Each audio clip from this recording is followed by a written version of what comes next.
Assalamualaikum warahmatullahi wabarakatuh. Perkenalkan kami dari Guru Penggerak Angkatan 7 dari kelompok A1 ingin mempresentasikan mengenai implementasi pemikiran Ki Hajar Dewantara pada konteks sosio-kultural.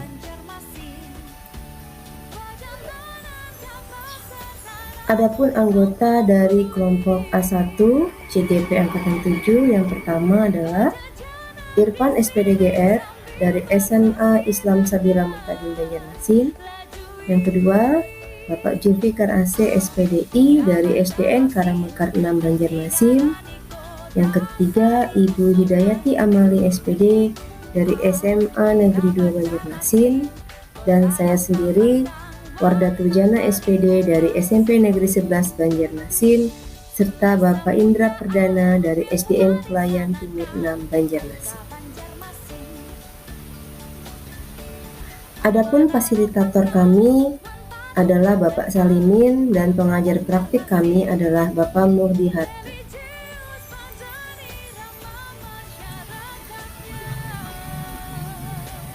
Presentasi kami hari ini adalah mengenai implementasi pemikiran Ki Hajar Dewantara pada konteks sosio-kultural pada permainan Balogo.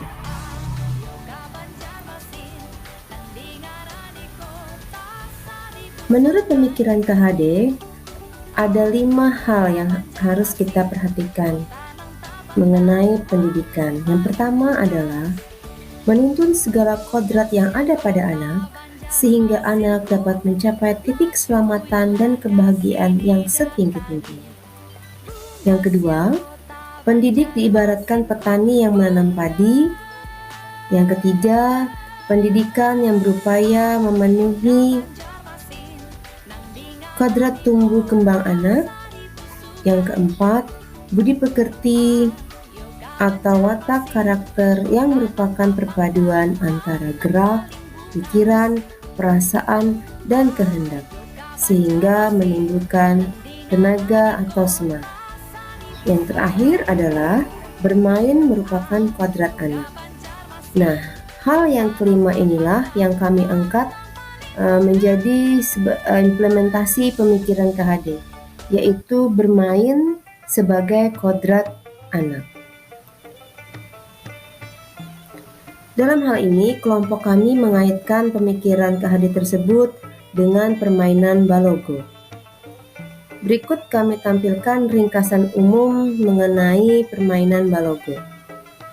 Permainan Balogo ini merupakan permainan kreatif yang juga berfungsi sebagai olahraga karena gerakan-gerakan yang dilakukan seperti ada berlari, berjalan, jongkok, berdiri, serta juga berjalan sambil jongkok. Permainan ini merupakan permainan tradisional asli suku Banjar di Kalimantan Selatan. Permainan ini banyak dimainkan oleh anak-anak, remaja, hingga orang dewasa. Saat ini, permainan Balogo selalu dimainkan bahkan dipertandingkan pada beberapa festival kebudayaan di seluruh Kalimantan, seperti Festival Budaya Erau Kutai Kartanegara, Tabalong Epic Festival, Festival Habaring Hurung, Festival Budaya Isen Mulang, Festival Budaya Banjar, dan juga dimainkan di Pekan Kebudayaan Nasional. Permainan Balogo itu sendiri memiliki falsafah dan makna tersendiri. Adapun mamang dalam permainan Balogo ini adalah santukilan bela muka, patah cemapa sekali lagi. Menurut pandangan masyarakat Banjar, permainan tradisional Balogo mengandung nilai budi pekerti, yakni keterampilan, kerjasama, konsistensi, dan sportivitas. Nilai budaya itu tercermin pada saat menata logo serta di akhir permainan. Keterampilan juga sangat dibutuhkan ketika menyusun dan meletakkan logo sesuai perkiraan agar arah luncurannya tepat sasaran. Sangat diperlukan kerjasama untuk mengatur strategi bagaimana mencari ruang tembak yang tepat supaya mendapatkan poin maksimal. Kemudian konsistensi juga diwujudkan dalam satu tujuan, yaitu merobohkan logo lawan sebanyak mungkin. Hal ini dapat melatih karakter seseorang untuk memiliki sebuah tujuan dalam menghadapi halangan yang ada. Terakhir, nilai sportivitas itu dapat diwujudkan dari kerelaan pihak yang kalah untuk dielus-elus dagunya.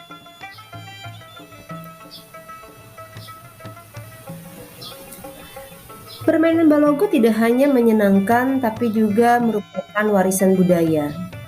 Permainan balogo juga mengandung mitos sekaligus filosofi yang luhur sebagai tradisi permainan yang diwariskan nenek moyang. Permainan ini juga menanamkan nilai-nilai budaya bagi yang memainkan permainan tradisional balogo, misalnya nilai kejujuran, tidak egois, kerjasama, sikap kerja keras, dan juga musyawarah mufakat dalam menyelesaikan persoalan. Adapun alat yang digunakan dalam permainan balogo ini yaitu logo. Ya, logo ini terbuat dari bahan tempurung kelapa, kebanyakan dibuat berlapis dua agar lebih kuat dan direkatkan dengan bahan aspal atau dempul supaya berat dan kuat. Ukurannya memiliki garis tengah sekitar 5-7 cm dan ketebalan 1-2 cm. Bentuk logo ini bisa bermacam-macam. Ada yang berbentuk layang-layang, segitiga, bidawang, atau bulat pipih. Bidawang itu adalah kura-kura ya, sebagai kura-kura. Jadi bidawang itu bahasa Banjar yang artinya hewan seperti kura-kura. Atau juga bentuknya bisa disesuaikan dengan kesepakatan. Selain itu, bagian atas permukaan logo biasanya dihias dengan ornamen atau lukisan-lukisan yang cantik dan menarik. Contohnya di gambar sebelah ini bentuknya digambar dengan motif khas sasirangan, khas kain Banjar. Saat bermain balogo, pemain harus dibantu dengan sebuah alat yang disebut panapak. Atau kadang di beberapa daerah ada yang menyebutnya dengan campa, yaitu stick atau alat pemukul yang panjangnya sekitar 40 cm dengan lebar 2 cm. Fungsi penapak atau campa ini adalah untuk mendorong logo agar bisa meluncur dan merobohkan logo pihak lawan yang dipasang saat bermain.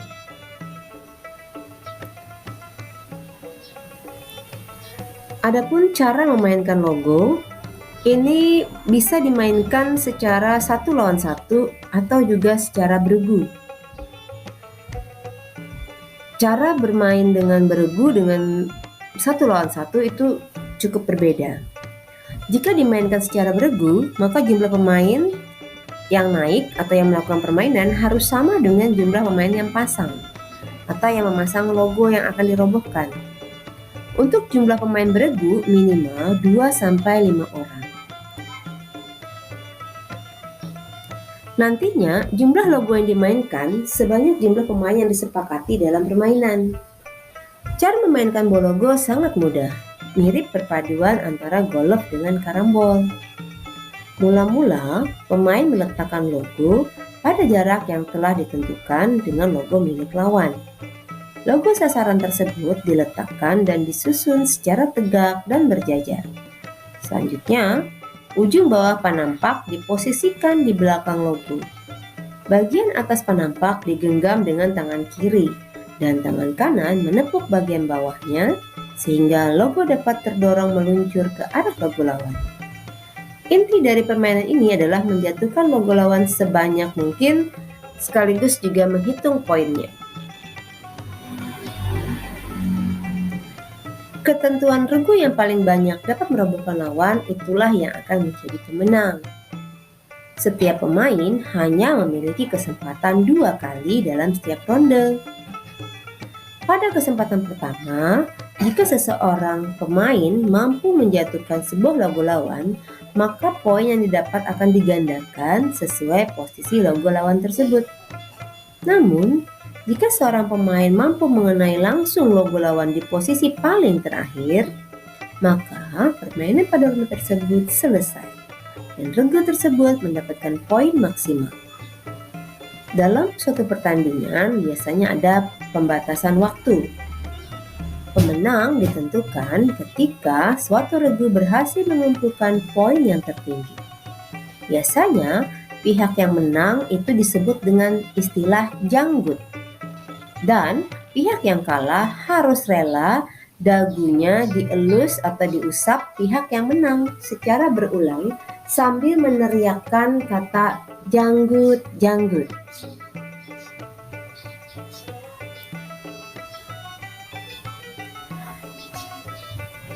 Adapun kekuatan konteks sosiokultural di daerah yang sejalan dengan pemikiran KHD dari permainan balogo tadi, yang pertama adalah gotong royong, di mana permainan tersebut dimainkan sebanyak 2-5 orang. Nasionalisme, di sini kita menampilkan bagaimana kita berusaha untuk melestarikan kebudayaan daerah. Kemudian kerjasama, bagaimana antar pemain itu bisa menjatuhkan logo lawan. Religi tadi memiliki filosofi ya dari kebudayaan Dayak, masyarakat Kalimantan.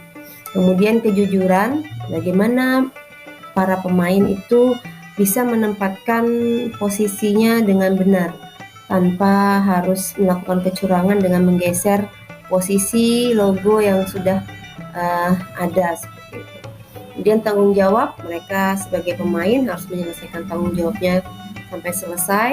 Kemudian musyawarah mufakat, mereka di sini dapat menyusun strategi bagaimana agar bisa mendapatkan poin yang lebih banyak. Sementara itu, bagaimana pemikiran Ki Hajar Dewantara dapat dikontekstualkan sesuai dengan nilai-nilai luhur kearifan budaya daerah asal yang relevan menjadi penguatan karakter murid sebagai individu sekaligus sebagai anggota masyarakat pada konteks lokal sosial budaya di daerah. Yang pertama, menurut kelompok kami, yaitu adalah nilai keterampilan. Nilai keterampilan ini dapat dimiliki oleh siswa ketika mereka membuat logo. Jadi, siswa itu diajarkan bagaimana membuat logo. Dalam membuat logo ini diperlukan sebuah keterampilan atau keahliannya yang cukup, karena tidak bisa sembarangan dalam membuatnya atau asal-asalan seperti itu. Selain itu, juga keterampilan ketika menyusun dan meletakkan logo sesuai perkiraan agar arah luncurannya tepat sasaran. Yang kedua, nilai kerjasama. Kerjasama sangat diperlukan sekali agar mengatur strategi, mencari ruang tembak yang tepat supaya mendapatkan poin maksimal. Yang ketiga adalah nilai konsistensi, diwujudkan dalam satu tujuan, yaitu merobohkan logo lawan sebanyak mungkin. Hal ini dapat melatih karakter seorang siswa untuk memiliki sebuah tujuan dalam menghadapi halangan yang ada.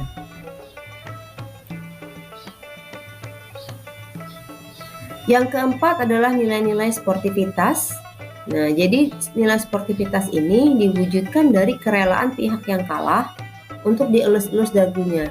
Jadi mereka harus bisa menerima kekalahan dan menerima konsekuensi dari kekalahan tersebut. Yang kelima adalah nilai musyawarah mufakat, yaitu siswa kita diajarkan untuk dapat bekerja keras, kemudian bermusyawarah untuk menentukan strategi dalam menyelesaikan persoalan. Adapun kaitan nilai-nilai permainan balogo dengan pemikiran Ki Hajar Dewantara, yang pertama adalah meningkatkan ketakwaan kepada Tuhan Yang Maha Esa. Ini dapat dilihat sama dengan sistem Among. Yang kedua adalah nasionalisme, dapat dilihat juga pada nilai sistem Among. Yang ketiga adalah kesehatan dan kebugaran. Ini merupakan pendidikan budi pekerti, yaitu olah tenaga. Kemudian yang keempat adalah melatih konsistensi, termasuk ke dalam budi pekerti, yaitu olah karsa.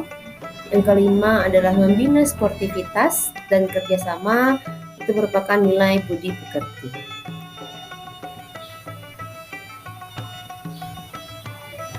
Yang terakhir adalah mengenai satu kekuatan dari pemikiran Ki Hajar Dewantara yang menebalkan laku murid di kelas atau di sekolah, sesuai dengan konteks lokal sosial budaya di daerah yang dapat diterapkan.